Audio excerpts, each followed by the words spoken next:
everybody, and welcome to Check It Out, the monthly show about what's happening at the Bethel Park Public Library. I'm Mary Mullen. I'm Elaine Volpe. And Miss Elaine and I are here today to tell you what's coming up during the merry month of May. That's right. And we also want to let our viewers know that we have a very special guest today. You know, they say April showers bring May flowers, That's right. This morning, actually, they brought May flowers and May showers because it was a little rainy this morning.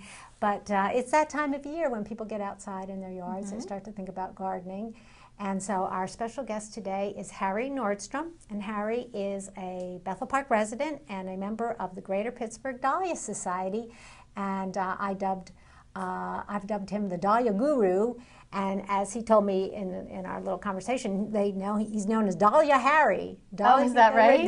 Dahlia Harry. But he's going to educate us on the dahlia. And when I learned a lot, we had a lot of fun. So after Miss Elaine and I stay tuned, because I think you're going to really enjoy a visit with Dahlia Harry. So I'm going to talk about adult programming first, because I know you are, I'm sure, busy, right, getting ready for summer reading? Coming up fast. It's right around the corner. It is right around. So we're anxiously, getting ready for all that. So what is the theme for this year? Before you tell. Well, I will get into that. Okay. But for students in grades K through 5, it's going to be entirely different, and there really isn't a theme. They're going to play an online game that's actually very similar to Webkinz. You remember Webkinz? Have you heard of Webkinz? They're going to be able to earn online points and badges, virtual badges for their avatar. And they'll get to buy things, like an avatar is like a little character that you have within your game. So they'll get to buy things for their character and in their character's clubhouse. And it's really a cool thing. And then they can switch avatars and they can buy a new background, switch the clubhouse. And it's all through, they're going to get all these points through these quests that they're going to complete online. Okay, it sounds like so fun. It's new. It's totally new. Yeah, I was going to say. Now, for the younger ones, there will be a theme. It's called Dream Big. And for the teens, it is Own the Night. Own the Night. Own the Night. Yes. Okay. So, well, let me talk a little bit first about the adult programming, and then we'll let Miss Elaine tell us all about summer reading. Our Wise Walk program has begun. We kicked off at the library last Thursday, and we're going to be walking from now on over in South Park. Hopefully, keep our fingers crossed. You had good weather last Thursday, right? We did, but we were inside. So that's right. We were inside, so of course. This is my annual, please let the sun shine on Thursday mornings. Yes. But we will be walking as usual in South Park. We meet at the Children's Playground parking lot at 9:30 and on Thursday mornings. And you can join the program at any point. We'll be walking until June 28th. Movie night is coming up, first Sunday of each month for our spring series. We'll be viewing a new movie on Sunday, May the 6th at 6 p.m. Other programs that are coming up during May, we have a program for first-time homebuyers, and we've had this program several times. And if you are in the market to buy a house and you've never done this before, you want to join us on Thursday, May the 10th at 7 p.m. And this is presented by AGM Mortgage, and it's going to talk about obtaining financing in this tight credit crunch we're involved in, and also some tips about how you can prepare yourselves so that you optimize your chances of getting your financing, which is, of course, very important. On Saturday, May the 19th, we have another workshop, and this is from the series from the Western Pennsylvania Society of Adlerian Psychology, and they've been running a series of workshops on Saturdays on different topics. And the next topic is called Meeting Adler's Life Tasks in Later Age. So this is really a program specifically oriented towards older adults. And it will be Saturday, May the 19th from 10 to 2 p.m., 10 a.m. in the morning to 2 p.m. in the afternoon. And as always, there are continuing education credits for this workshop. And we're starting a chess club. Do you play chess? I don't. No. I mean, I know how to play chess, and I've played it here and there with the boys, but I don't. I wouldn't consider myself a good chess player. Okay. Well, how about you? Not at all. Yeah. My son played, and I think he tried to teach me a couple times, and I know which way all the pieces move. I know what the object of the game is, but I'm just not very good at it. But I know there are a lot of chess players out there, and if you're looking for an opportunity to play chess and you're looking for people to play chess with, you will like to come to the library on Tuesday, May the 21st at 7 p.m. And this is not a class, this is a club, so it's for adults who already are chess players. Another program coming up in May on Wednesday, May 23rd at 7 p.m. is Feng Shui for Beginners. And this should be good. This should be interesting. And this is going to program will teach you how to use Feng Shui to attain natural balance in your home, health, relationships, and workplace. And I know a lot of people feel very strongly about this, that you know, are making certain arrangements within their homes or workplace gives them balance. I don't know. I think I need more than Feng Shui in my office. I tend to agree with you on that one, Mary. But you now I know that you have been cleaning up over. Have you seen it? I have seen it. I had some help yesterday. Don and Becky helped me, and I just needed that little bit of motivation, and we did. We cleaned my office top to bottom. Oh boy! You can actually walk into the office. You can actually walk to the phone. Nancy now has more space to. Well, I know. I saw back in the back workroom how nice that was. Oh yes, we've been cleaning everything. So this is what we do in our downtime. We're definitely planning for programs for the summer, but it's also our time to kind of like clean up and get organized, and that's exactly what we've been doing. Yeah. But yeah, the back office looks great too. So there has to be some truth to that. I mean, yeah, it does put me in a better mood. I'm more productive. I can get more done. There's less distractions. Right. You can find things. I can find things. Yes. Always important in your office to find stuff. Yes. Yeah. No, I quite agree. It's always something that's a challenge both here and at home. Just getting organized and clearing out the clutter. I think we always, all of us, have way too much, and we think we need this, but the reality is less is more. Less is more. Also, the next day, on Thursday, May 24th at 7 o'clock, we have a program from the Best Friends Animal Society. They're going to be doing a program on the importance of adopting homeless pets from shelters. Volunteer Lynn Reed, I don't know if it's Reddy or Reedy. Sorry, Lynn. Ready. Is it Ready? I went to school with her. Okay. I think it's Reddy. Lynn Reddy will be here to talk about that, and she's going to bring her therapy dog Max. So I think that'll be he's really cool. He's come to our Bark to Books program before. Okay. But that's a very timely program, because did you know that May is Animal Kindness Month? I did. Or it's Animal Kindness Week. Oh, I think that first week in May. The first week in May. No, I didn't know that. No, I didn't know that. And of course, May is time for our annual library fundraising event, our gala. And this year it will be Friday, May the 25th from 6:30 to 9:30 p.m. But we are going to a different location this year, right? Different location? We're going to be at the Bethel Park Community Center. That's right. And we're going to have a Monte Carlo night. So it's a different theme too. What did we do last year? We did Kentucky Derby. We did the night at the races. I think we did last year. So similar but a little different. This is Monte Carlo night. And your donation, which is $25, we're going to entitle you to appetizers and beverages, startup gambling tokens, a silent auction, a 50-50, basket raffles, and of course, and now I know you were very lucky with those baskets. Are you not, Missy? I did win last year. You did. I remember that. Yes. Missy Lane was very lucky and took some. Took home some. I forget what I won. Oh, I think it was a pirate basket. I think it was a Pittsburgh Pirates themed basket. Okay. Well, I know we have a lot of great basket raffles. We will have a lot of we get a lot of great donations. We'll have a lot of great gift baskets. Our gaming tables will include blackjack, roulette, craps, and poker. So why go downtown? That's right. You don't even have to go downtown. You can just come on over to the Bethel Park Community Center on Friday, May 25th at 6:30, $25 donation, and it sounds like a fun evening. It sure does. I'm excited for it. Right. That's Memorial Day weekend, so that's a good time to remind everybody that the library will be closed that Sunday, which is the 27th, I believe, and also Monday the 28th for the Memorial Day holiday. And we finish the month of May, what I think it sounds like a kind of a fun workshop, and title of this is Not Your Typical Workshop on Everyday Grammar. And Sydney Bagovich, who is the grammar nerd.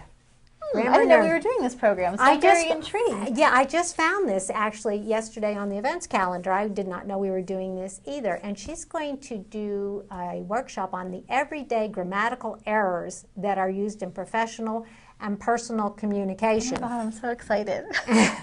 I'm such a stickler for that, and I can't tell you how much it annoys me when you see the misused apostrophe, because you see that all the time, and just commas out of place or that are missing, and all sorts of stuff. I'm a stickler on that too. Oh, So I really am. So is my husband, and when my son was in high school, we dubbed him the grammar police. And before my son was able to drive, if we were taking him and any of his friends anywhere, the kids would be chatting away in the back seat, and my husband would say, "Wait, no, that's not right." And correct them, and my son would be like, "Dad, please stop, please stop." But I bet you your son thanks him now. Right? Well, I guess so. Yes, no, he did. No, and actually, it's true, and because he has become a stickler on that also. And he's a teacher, so he's it has becomes very important. And as she points out, she believes that using good grammar can help us communicate more effectively and with greater confidence. Yes. And I think that's very true too, because so often I know when I'm speaking to someone, though, if I get to something that I'm not sure of, there's this hesitation. Right. Is this going to come out correctly or not? And I found this book, which is Woe Is I. Woe Is I. And this book, and one of the chapters in the book, this is the Grammarphobe's Guide to Better English in Plain English. And she has a chapter on what she calls verbal abuse, which I think I have committed on several times. But anyway, the things that we wrestle with, I know my husband and I have talked about this one, farther and further. What is the distinction between farther and further? And farther is, you use that when you're referring to physical distance. Okay. And further refers to abstract ideas. Now, they give you an example. Examples are good. Lumpy insisted that he could walk no farther, and he refused to discuss it any further. Okay? And of course, there's the old lie and lay. Yeah, that's always a tricky one. That's a tricky one. You see that one a lot, so that's a tricky one. So anyway, on May 30th, that's a Wednesday evening at 7 o'clock, Sydney Bagovich, the grammar nerd, will be here to help us understand I love it. all of the tricks of the English language. So that's the adult programming coming up in May, and of course all of our usual programming will be occurring. So if you need more information, just give us a call. And I'm going to turn it over to Miss Elaine. Let's find out what we're going to be doing for summer reading this year. Okay, let's do it. But first, I just want to congratulate the Carner family of Bethel Park and all the families that participated in the Lincoln Battle of the Books this past Friday. Mrs. Pazikanis over at Lincoln Elementary has been doing this for years. I think she's going on her 10th year, and I certainly hope the tradition continues. I look forward to helping out with it every year. I think it's just a wonderful event. I actually was scorekeeper this year, so I know how close it was, and all the families did a great job, and they all need to be commended. So congratulations to all those Lincoln folks, and congratulations to Mrs. Paz for doing another successful one, because she puts a lot of work into it. I bet she does. She really, it's all well worth it, but it takes some time, so she's to be commended as well. Programs for us, on our side anyway, are finished for the spring, but they will start up again on Monday, June 11th. Now, Book Babies will continue to meet Thursdays at 10 a.m. since this is a year-round program. It's for babies and their caregivers, and I'd like to extend an invitation to any mom or dad or grandparent or babysitter out there who has a young one from birth to 18 months, even up to 2 years is appropriate, to come and join us for this fun story time. Because I know I've said it before, but reading and singing to your baby is a vital component of early literacy. It's very important to their childhood. So that's exactly what we do for the 25 minutes that we're in there. We read, we rhyme, and we sing together. And I think it's great. It's a great way of bonding with your child also. It is. Definitely. And it's an opportunity for the moms to bond with each other. I find that a lot of times after story time, the moms, the babies play, and the moms just linger and kind of talk, and it's a great support group for them. Right. Especially if you're a new mother. Yes. The importance of spending time with other young mothers. It is. It's huge. And also, but you have grandparents coming, do you not? Do you send? We do. And we have some dads, and everybody's encouraged to attend. Yeah, but a lot of grandparents. A lot of grandparents. Because a lot of moms are working full time now, and grandma's babysitting. So as a grandparent, you can bring your baby and your grandchild and show them off, right? Yes. Oh, yes. It's a wonderful bragging opportunity for sure. Yeah. So join us on Thursdays at 10 a.m. Book Babies goes, like I said, year round. And then just briefly before I get into summer reading, I was working on the May newsletter upstairs, and I discovered that in addition to Mother's Day, May has some interesting days to celebrate, special things. It's National Children's Book Week, May 7th through 13th. I think this is a great opportunity to come in and check out some new and good books, and maybe check out a different genre. If you're used to reading all mysteries, maybe you come in and, check out a fantasy book. Or if you always read fiction, check out some nonfiction. And so kind of just expand your horizons a little bit. And the children's nonfiction is just beautiful nowadays. Oh, it's just outstanding. It is. When I go to order the books, I always have such a great time. I just want to buy it all because there's some really great books out there on any topic you can think of. So, May 12th is Limerick Day. I don't know if I'd consider this a special day, but I just think that's a fun day. May 15th is National Chocolate Chip Day. Uh-oh. And that needs no further explanation. No, That's just an important day. I don't know if I should tell my husband about that or not. I think he might expect you to bake something, Mary. Oh, I know how you feel about baking. He doesn't. Yeah, no expectations there after over 40 years of marriage. He knows better. Yeah, I guess now. But we sort of celebrate Chocolate Chip Day, I think, every day. My husband keeps telling me, I got to cut back. I cut back. And next thing I know, I hear the cupboard door opening. Yep. And it's also National Physical Fitness and Sports Month. So as the weather gets nicer, I think it's really important that we're spending more and more time outside being active. Walking off those chocolate chips we've been eating. Exactly. Okay, so on to summer reading. We are anxiously getting ready for Summer Reading Club 2012. And as I mentioned, for students K through 5, it's taking on a whole new look. But for babies, toddlers, and preschoolers, it will remain the same as it has been for the past couple of years.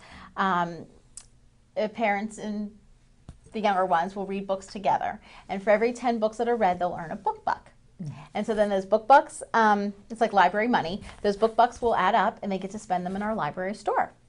And we will have bubbles and stickers and books and games and little stuffed animals and things like that available to purchase. So of course, the more you read together, the more book bucks you get, and the more you can shop and have fun in our store. So you can sign up for summer reading starting June 1st, even though our programs don't start till Monday, June 11th, and our store will open on the 11th, but you can certainly sign up on June 1st and start reading. Okay? Now, children in grade K through 5 will approach summer reading entirely differently. As I said, they will participate in an online game called Questions. Questions, okay. Now, we are part of a pilot. This is why it's so exciting. We're part of a pilot program. It's never been done anywhere in the country. Pittsburgh's the first city to ever try anything like this. So that's why we kind of thought the title should reflect that. So it's not questions, it's questions. I love that. I think it's genius. So Questions is an interactive game that engages students in reading and exploring their own interests. Children will be able to read, write, and complete discovery quests that will earn them badges, and this is what I was trying to explain to you, badges and points toward virtual rewards for their avatar. So they'll get to buy things for their character. This kind of makes me, this is sort of like makes me think of an updated version of when I was a Girl Scout and a brownie. We used to do with the badges. With the badges, we used to have, we had our handbooks though, and we had certain things that we had to complete in order to get a badges. So yes, so all of our quests will be in different categories. Okay. There'll be a community category where they have to come in and we're going to do a quest on all about Bethel Park, and then there's mystery, and then there's a poetry one, and there's just all different subjects to keep you busy all summer. But yeah, then you'll earn the appropriate badge, and you can get lots of points, and then you buy things. It's new, it's fun. It does sound like fun. Kids are on the computer all the time, and now guys, you'll be able to play on the computer and learn. And that's the other thing about this new program is it's not just about having your nose in the book, because there's a lot of kids out there that just don't like to read. Right. I have one myself. And so getting them to read over the summer is extremely difficult. So of course we want reading to be a part of it, but it's not the only component. We want them to find answers through different sources and in your own neighborhood, and it's going to be all around Pittsburgh. We have some community partners. The National Aviary has partnered with us. The Pittsburgh Zoo has partnered with us. So we're really excited about it. Like I said, a lot of neat things going on, and just a whole different approach to summer reading. But again, you can sign up June 1st to start finding the answers to our questions. And the answers, like I said, will not only be found in books, but also in and around Bethel Park and all around Pittsburgh and through different websites and magazines and things like that. So, and then the teens are just going to run as normal. They're going to read as many books as they can, and they'll get a ticket for each book. And then they'll get to decide in which weekly raffle they want to enter their tickets. So if they read 10 books, they can save up all 10 of their tickets and put it in for whichever week they most want to win. Because weekly gift cards are given out. So it'll run 8 weeks, and our gift cards include Vocelli Pizza, Best Buy, iTunes, Dick's Sporting Goods, Target, and GameStop. And then, of course, we'll have some awesome programs all summer long, so you can pick up your flyer today. We are trying to save paper. We're not going to send the flyers to each school as we have done in the past. We're just trying to go green. So you can pick it up. We do have copies available at the desk, and you can also access it online at www.bethelparklibrary.org. And we kick everything off with our annual Summer Reading Carnival. And this year it'll be held on Saturday, June 9th from 6 to 8 p.m. And we're going to have our games and prizes like always, the inflatables, which are always extremely popular, a tattoo station this year, music, lots of fun, as well as refreshments and scholastic books that'll be on sale. So the carnival itself is free, but the refreshments and the book sale obviously are not. But any proceeds from those two things go directly to supporting summer reading. And the book sale actually begins, I should mention, the Monday before the carnival. It starts June 4th, and it'll be open same time that the library is open, during our regular library hours. So that's all I have. Like I said, details will be coming soon. Yes. Call us if you have any questions. And I just want to wish all the Bethel Park students a happy end to the school year. I'm sure the countdown is underway. I bet it is. And we look really forward to seeing you in June. Okay, sounds like a lot of fun. And as always, if you need information about either adult or children's programming, you can Give us a call. You can click on our website. Or better yet, come on in and see us in person. And I just really briefly should mention RC. I brought him down. I forgot since I was talking about summer reading. Okay. Have I introduced you to RC? You have not. We've not Okay, met. he's our new summer reading logo, not just for Bethel Park, but all throughout Allegheny County. So you'll see him on billboards and flyers everywhere. Okay. And, you know, I feel bad for RC because a lot of people did not have a very good first impression. I think he's cute. He grows on you. But do you know what RC stands for? Take a wild guess. Oh, RC. Just going to wave to everybody out there. RC. Well, he's our summer reading. So I'm going to say reading. Yeah, reading creature. Reading creature. Reading creature. And we're probably going to play a little game with him this summer where on Fridays you can come in and find RC. He'll be hiding in the library. And if you find RC, you'll get a special little prize. Oh, that'll be fun. But yeah, just get used to him. You'll be seeing him everywhere. And he wants you to stop in and visit and see us too. Okay. So take care, and we'll see you next time. See you next time. Don't forget to stay tuned for our special guest, Harry Nordstrom. That's right. The Dahlia Guru. You're going to learn everything about dahlias. Stay tuned.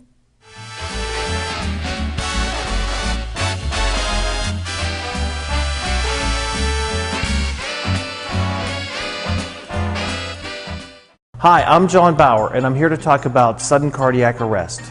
Heart disease, including sudden cardiac arrest, is the nation's #1 killer. Sudden cardiac arrest happens when the heart suddenly stops beating. This may be from a heart attack or a number of other causes. Whatever the cause, without immediate action, the sufferer will die. You can take action against sudden cardiac arrest. If you see someone suddenly collapse and it looks like they aren't breathing normally, you need to act immediately. First call 911 or your local emergency number. Then start immediate chest compressions. Place your hands in the middle of the chest and begin to push forcefully and rapidly, at least 100 times a minute. If anyone else is nearby, have them relieve you after 2 minutes. Keep taking turns. If you're in a public place, ask someone to get an AED. When it arrives, open it up and follow the voice instructions. Don't stop chest compressions until the AED tells you to. Keep going until rescuers arrive. Sudden cardiac arrest is survivable if immediate action is taken. You can make a difference. To learn more or to learn CPR, contact Tri-Community South EMS at 412-831-3710. Be a lifesaver. Learn CPR.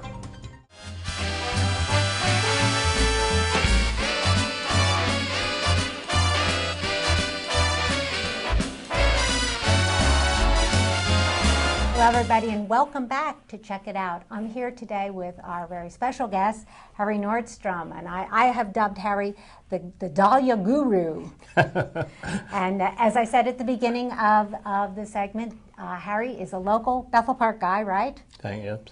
And also a member of the Greater Pittsburgh Dahlia Society. Yeah, since about 1960s, early 60s. This Dahlia Society's actually been around for a long time, right? 80 years. 80 years. It started when I was born. Not by me. Well, and so you're going to kind of educate me and all of our viewers today about the Dahlia. We talked last week, right? And, yes. And I learned a lot in our conversation. So let's start out today with telling our viewers, giving them a little background about where the Dahlia came from. Well, the Dahlia was probably discovered in early Mexico back in probably the 1700s. I don't know exactly the whole history of it, but it was taken back to Europe and propagated and slowly developed into what we have the dahlias today.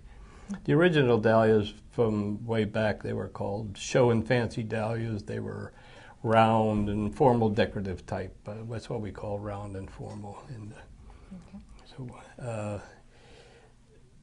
and it has progressed over the years, back from when they used to call them the dinner plate dahlia. That is passé, because the dinner plate dahlia was big and flat, and basically you could lay it on a dinner plate. But today's dahlia, it's as round as a basketball, and it's down to the small pom-pom, which is round. It's like a little ping pong type thing.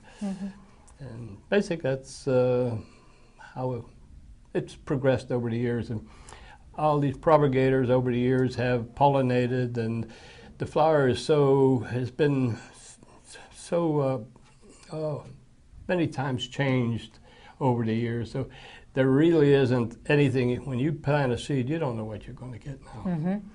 You can take a flower from a big plant, and you wind up with a little pom-pom, or else you can take a little seed from a pom-pom and get a big dahlia. So it's quite interesting to grow seedlings.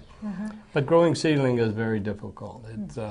It's very hard to get a good seedling. You may get a good one, it's be around for a while, but to get a world beater, it's 1 in a million, I would say.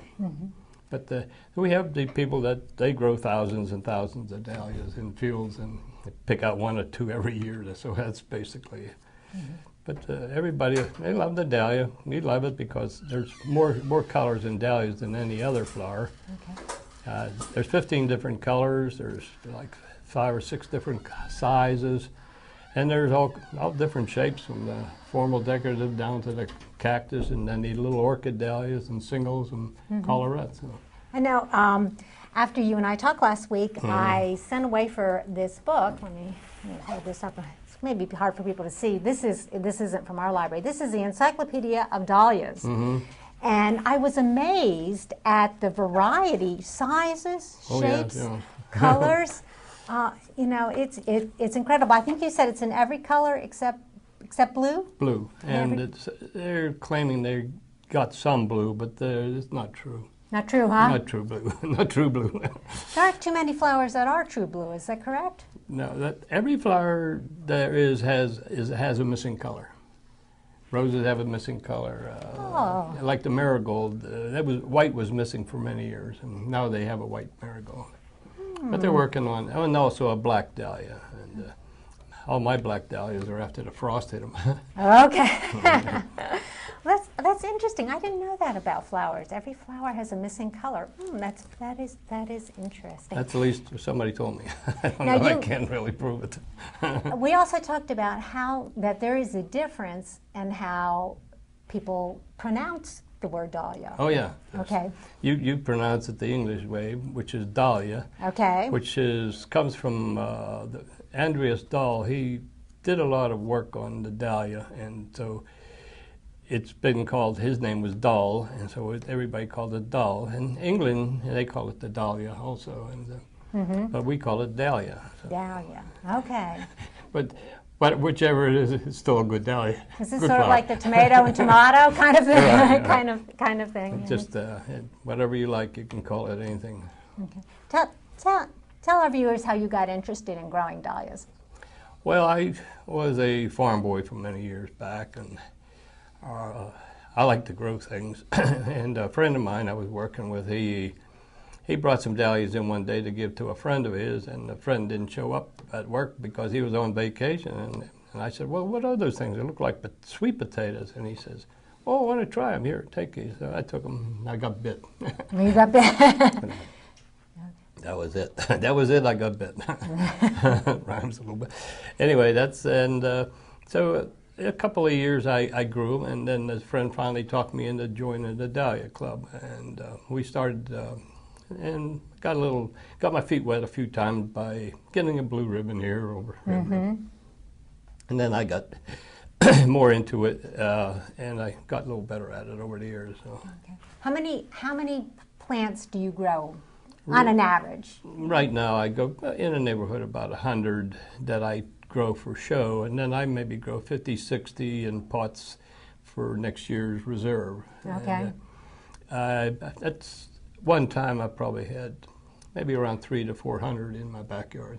Okay. When I first started out, I lived in Wilkinsburg, and my little garden was, I had tomatoes and cabbage and a few other things in it. And I took out the sidewalk and planted dahlias. And so I had about 50, 60 dahlias in Wilkinsburg.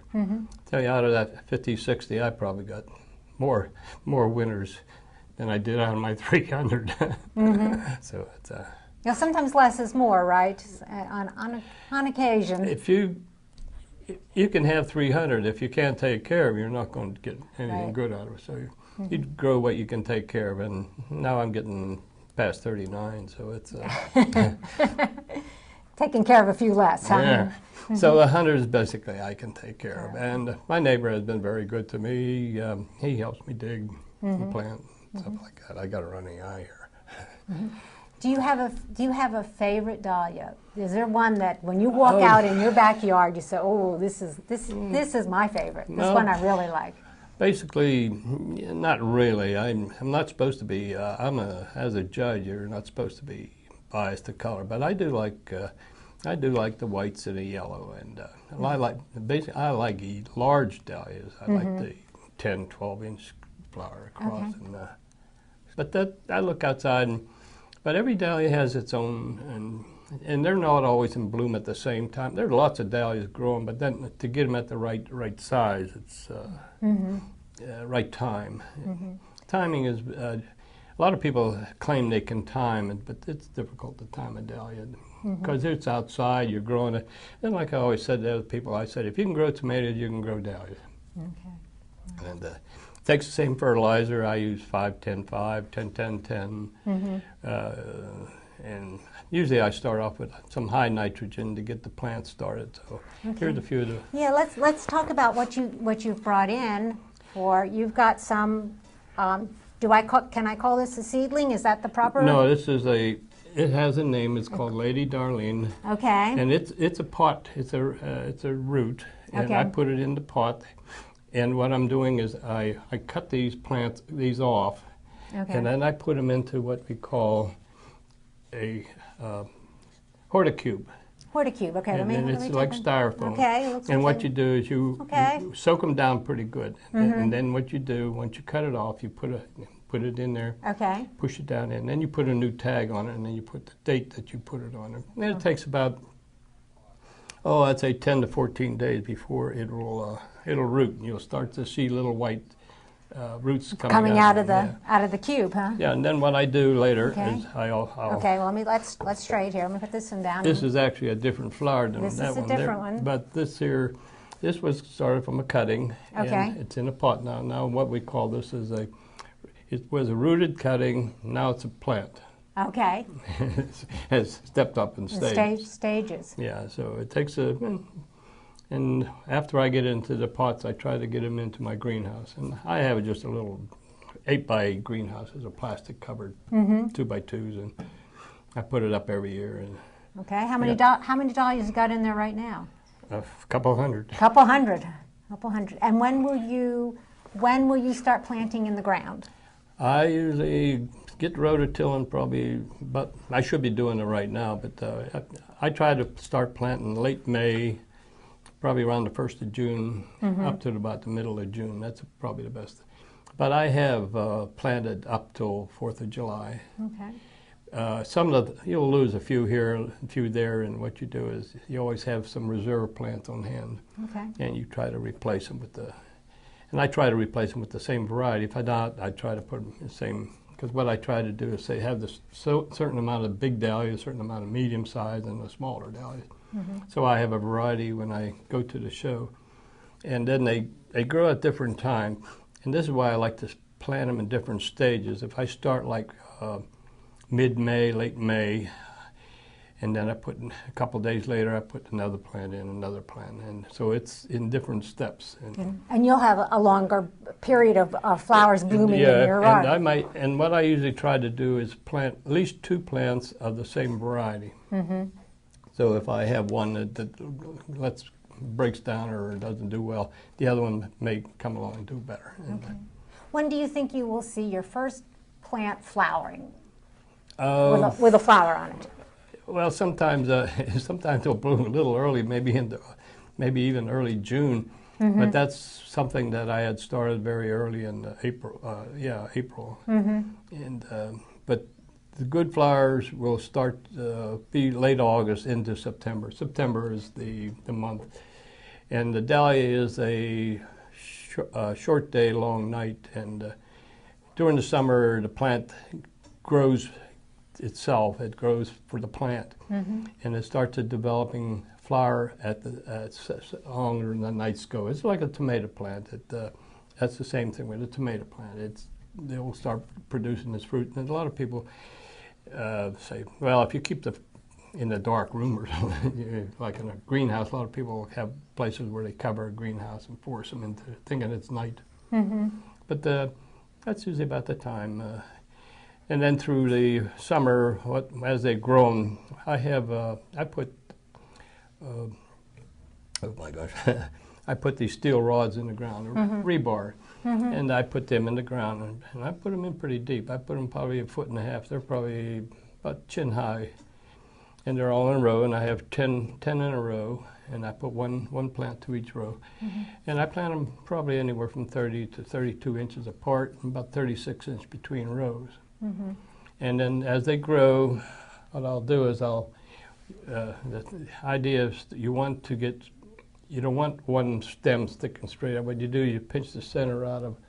You would pinch this top center out. You would just take and pinch this right out. Okay. And then the side shoots would come out from there. Alrighty. Then you would get like maybe 2, 4. Or you could even get to 6. Okay. And the bigger dahlias, you only want maybe about 4 shoots coming off the sides. And as you get down to the smaller, you pinch off and let pretty much everything grow. Then as the plant grows up, you have to take the little side pieces out, so there'll be a nice long straight stem. I can see that this is why this is an appealing flower, because if it really is blooming late summer and into the fall, that makes it nice. I mean, at that time of the year, a lot of people are starting. You feel like the growing season is coming to the end, but here you are in the fall, and you've got these beautiful flowers. You're starting to get the cooler weather, a little more humidity in the air, and the sun is changing a little, and your your colors get a little better, and especially like your pinks and yellows, it'll get deeper, and the reds get sort of darker red too, and they'll get some shine to it. And this is the thing, what you find out when you go to these shows. If you're in a mall area where they have a lot of fluorescent lights, whites and yellow dahlias will stand out, but the reds will look dirty. They won't have that shine to them. But if you're in an area where you have natural light coming in, the reds will really show up real nicely. So that's basically why I can say why I like the yellows and whites better. And apparently more other judges or growers do the same thing, because they see that what wins is what they want is the winners. Okay. And some people are very dedicated to winning.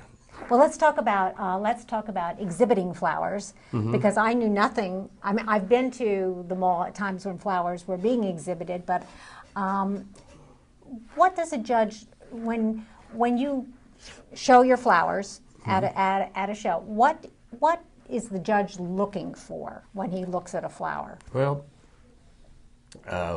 when you first look at it, well, you want perfection is what you're looking at. Uh-oh. Boy, that's a pretty high standard. Oh, yeah. And the more perfect, the better it is. And so what you're judging for is you're judging, the three main real judging thing is the color and the form of the flower. And no mistakes, no error, no burns, no open centers, other than when you get down into the smaller dahlia where they have daisies and they have open centers already. That's a different flower. I don't care for them. Sorry about that. But yeah, and then also you want a real nice straight stem. And when you look at the flower, if the flower sometimes has a little tilt to it one side, you see it leaning over, and then you look at the next flower next to it. What we do is we don't go by points, we go by comparison. Okay. We compare this dahlia with that one. Okay. And so which one is the better of the two dahlias. So this one might not be really great, but it's better than this one here. So you'll put the blue ribbon on that rascal. Okay. And you want to look at the foliage. Like if you see this foliage here, Okay. it's nice and clean and green. Okay. Right. No holes. No holes, right? And if you look at it, it's a little bit of crooked stem, but right now that's just the main part of the Okay. flower. But once you want a real nice straight stem. Then when you put them in, you want a flower, it's like arrangements. You have a container, and then you have the flower. You want the flower to be taller than the container. Okay. 2 sets of leaves, and actually if the leaves are straight out this way and they're facing, and the facing of the dahlia the ideal facing is 45 degree. Okay. I disagree sometimes with some of that, especially in the formal decoratives where the ball dahlia, if you have them tilted, they tend to have what they call bearding, where the flower seems to be lower on the bottom and at the top. But on the cactus dahlia, it's better to have like a nice 45 degree angle. Okay. And the cactus, I don't know if you can see that. Yeah, we'll hold this up. That's a little bit of I don't know if you can see it. It's a cactus. Yeah, that's... There we are. And you see them at a 45 degree angle, that's what... That's and then when you walk up, you want a judge wants to walk up and just look it right in the face. Okay. All right. And most of the time when you're walking, when at a show, once the flowers are placed in place, you go back and forth. You look the show over. Yeah, I know you're a judge, so I mean, how difficult is it if you have to make these comparisons among? Oh, sometimes we usually have 3 judges. Okay. And so it's 2 out of 3. I was going to say, how do you decide when it's 3 judges? 2 out of 3. 2 out of 3. And then when it's one agrees, one agree, and the other one doesn't care which one. So what you do, you bring in another judge. Okay. Sometimes you can get into where you have several different judges coming in and taking them. But most of the time, and normally I'm the judge's chairman 9 times out of 10 of the different shows. And what I'll do is I don't judge unless somebody calls me in as a tiebreaker. I was going to say, I was going to say that your vote is the tie-breaking vote then. Yeah, and it's pretty difficult at certain times. But then there's other times. You can walk through a show and you can spot a flower. That's the winner. That's the winner. That's a winner. That's a winner. How many prizes do you think you have won for your flowers over the years? Oh, a few. A few. Quite a few. I think you're being modest. I have a feeling you're being very modest about that. Yeah, quite a few. I've had several best in the shows. Okay. All right. Well, let's talk about the show. There will be a show at Trax Farms in the fall. Am I correct? Yeah, the Trax Farm. Why don't you talk a little bit about the date and when that will happen? Okay. Trax has we contacted them last year, and they welcomed us with open arms. And they gave us everything. They said they set up the tables for us. They covered it and gave us the days. And in the big room, we were in that activity room back there. If you walk in that front door, you go straight back, and the big doors open up. And we filled that room. We had that room full. And we had close to, I'd say about 500 blooms in there. And so this year they welcomed us back, and so we're going to be out there on September 15th and 16th. Is that a weekend? Yeah, that's to be Saturday and Sunday. Okay. Friday night we will set up the tables around 4. Once the tables are set up, then other exhibitors, sometimes they come in from out of town and they'll come in and stay over, and what they'll do, put some flowers in that night. And we can only stay in there till 8 o'clock. We're out at the mall. We could use to be able to stay there all night. And a lot of people, especially if somebody's coming in with 50, 60 flowers or 100 flowers, you know, that there's some guys that have quite a number of flowers. Not all of them are winners. I go up my nose.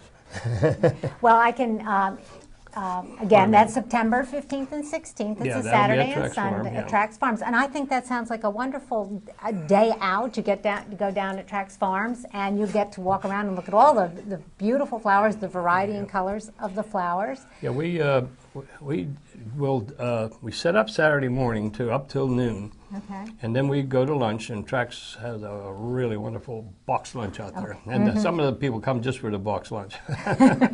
But anyway, after the box lunch, I assign the judging, I assign the teams and the clerks, and they go in.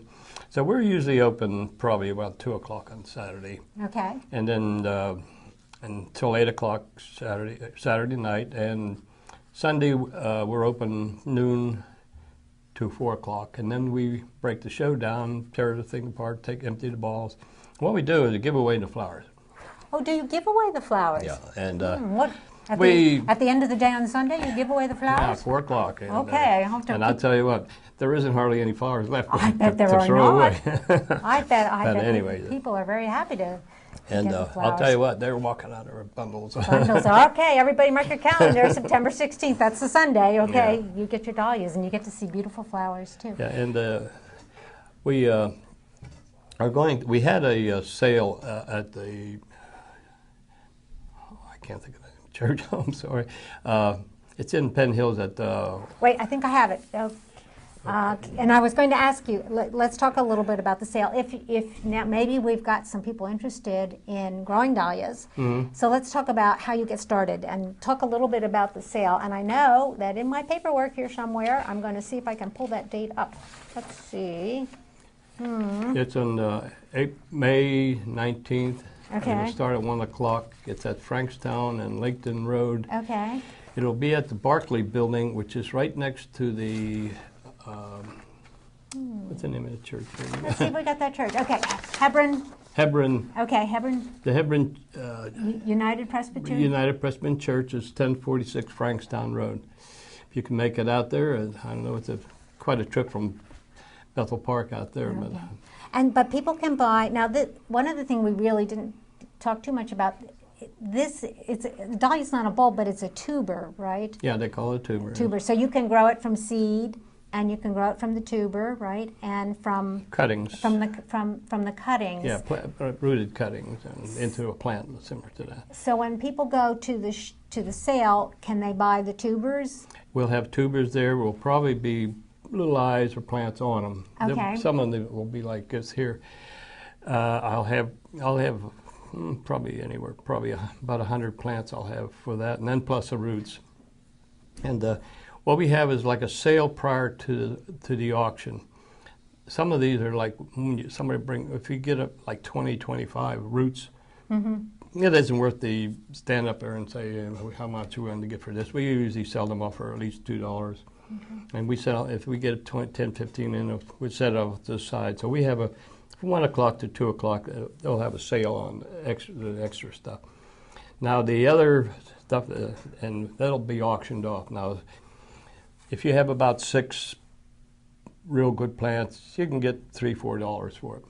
If you have one and it's a real good flower, sometimes you can go up to $10, $12. But if you look at it this way, you look in the catalog, some of these dahlias go for $25, $30 a root. And you don't know if they're going to make it or not. So, and we have them from all different sizes, and we have the manual here. This is the, I don't know if you can see the manual. Okay. And this has all the names of all the dahlias that are winners, and they have them all classification by size, color. And they all have names, and they're registered. And and this is a really good book to have on hand when you're going to. But this is for more or less the avid grower. Yeah. Now to everybody, and now our auctioneer, Bob Romano, he's been the auctioneer for several years. I used to be the auctioneer, but I stuttered too much. And I talk too much. I tell stories. Anyway, Bob, he auctions off, and he really gets the money out of them. So we try not to sell them too high, and so everybody bids. And he describes the dahlia. He'll say, "Oh, this dahlia here the flower will get as big as a basketball," and he'll say, "This one will be as big as a mush ball, and this one will be as big as a golf ball." And that way people will get an Yeah, and idea they of what they're especially- bidding on, what right. it's going to look like after. like strangers that come in, they just seen this in the paper or they hear it on the news or something, and they said, "Oh." They don't even know what a dahlia is, but they'll show up and say, "Oh, look how beautiful flowers." Blue flower. But what excites them is the show. Just a show. Well, I can imagine, because as I said, just looking through that book with all the varieties of it, it was incredible. Now let me ask you a question about the tubers. Now these can be dug out of the ground at Yeah, the you have end to- of the growing season, You have right? to dig them out every year. do yeah. you do that? Do you dig yours out and Yes, we got. If you don't dig them out, they'll freeze and then you'll lose them. Especially if they're very good stuff. And if I dig out, well, if I put like one root in there, okay. I'll get out maybe 3 or 4 will grow beside it. So you'll have extra roots in there. So what you do when you dig them out in the fall, you cut them up in half at least, and I store them in vermiculite. I let them dry for a while.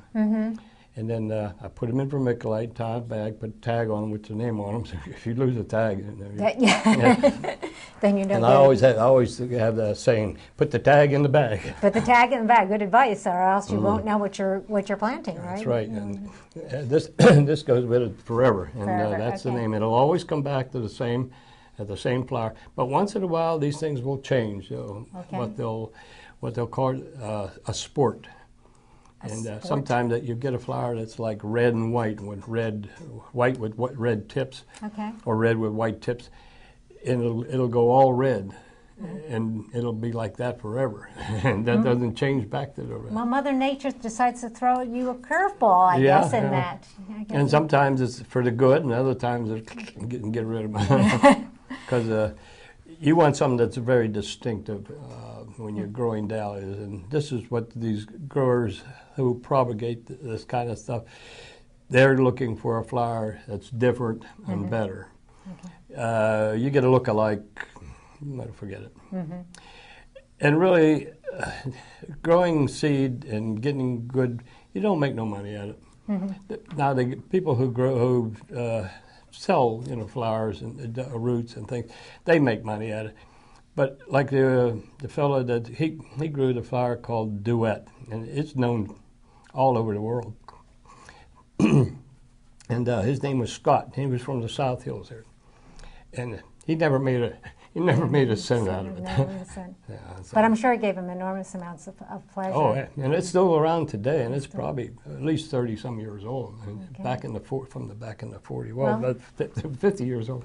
Left a lovely legacy then for all the dahlia growers. Yeah, and I got to meet him. He came to our meeting several times, and well, he finally passed away over the years. And I read about him, and there was an article I found it on the internet about him, about his daughter said she found his book. Oh, yeah. His little black book, which is different than the Right, usual yeah. concept of black books, but this was a record of all his flowers. Oh yeah, we always keep records. I have paper all over the place. All over the place. Since we talked about the tubers, one of the things I read is that I get particularly way back in history when the plant was first discovered, which was actually in the 16th century by the Spanish conquistadors. They found the dahlias when they were in Central America and Mexico. But the natives of that era and place ate the tubers. The tuber is edible. Yeah, I heard that too. Yeah. Okay. I call that cannibalism. And Harry told me that's cannibalism. I said, dahlia grower, Eat my dahlias. you don't want to eat your dahlias, but apparently the tubers are edible, and so are the petals of the flower, which doesn't seem very appealing to me. I have to say, Doesn't taste like chicken. Doesn't taste like chicken. Well, then we don't want to eat it. We don't have anything to do with it. So, well, I want to thank you for being my guest today, Well, I Harry. thank you for having me on here. I learned so much about this. You know, I knew a little bit about dahlias in terms of, I mean, I would go down the track, so there's a dahlia plant. Well, so now I know, now I've learned a lot more. I guess I have more admiration for this plant with all the colors and sizes and varieties. So, well, if anybody wants some information, can I give them, say, my telephone number? If you would like to, please do. Go right ahead. Yeah, my telephone number is 412-833-3837. Okay, so why don't you say that again one more time, a little slower. 412-833-3837. All right, And I'm also known as Dahlia Harry. Dahlia Harry. And I'm on Dahlia Harry at Verizon.net. Right. If you wish to contact me that way. Okay. But when you send me an email, make sure you designate Dahlia So you know. in the topic. So I try to avoid spam. Okay, don't we all? So if you are interested in learning more about the Greater Pittsburgh Dahlia Society and growing dahlias, you're going to get in touch with Harry. And I'm going to finish up with one thing that I found, a book. Let's move this out of the way. For those of you who are mystery readers, you may be familiar with the author of this book. Her name is Susan Wittig Albert. And she has been writing mysteries for a long time, and she already has one series of mysteries, and these are kind of cozy and light mysteries, not a lot of violence in these. Her detective's name is China Bales, and China is an herbalist. But she's created this new series, and it is the Darling Dahlias and the Cucumber Tree, and her second one is the Darling Dahlias and the Naked Ladies, which sounds like a somewhat provocative title. But actually, the Darling Dahlias are a gardening club in Alabama, and these books take place in the 1930s. And I think the members of this gardening club accidentally become detectives. So and I know a couple of people that I have recommended this book to, this series to, have really enjoyed it. So if you're ever in the library and you'd like to read a gardening mystery, you might want to check out Susan Wittig Albert's Darling Dahlias mystery series. Again, thanks to Harry for being our guest today. Thanks to all our viewers, and Miss Elaine and I will be back next month. See you then.